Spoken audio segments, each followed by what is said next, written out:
In here, I have 3.5 cups of water that I'm gonna bring to a boil. I'm gonna add a tablespoon of black tea, a small piece of cinnamon, 6 green cardamoms.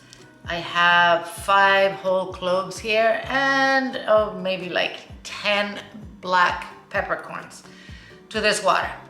If you don't have tea that is not in bags, you can steep this with tea bags as well, okay?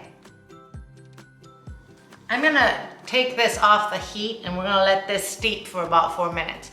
I'm gonna stir it a little bit, a couple times, and then just leave it alone, okay? I'm gonna go wash the pot and come back.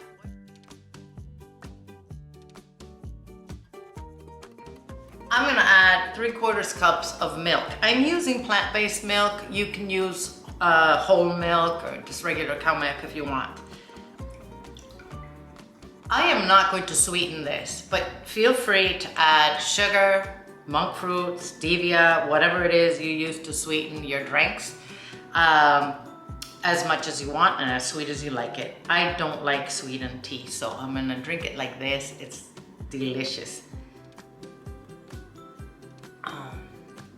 Thanks for watching. I'll see you guys soon.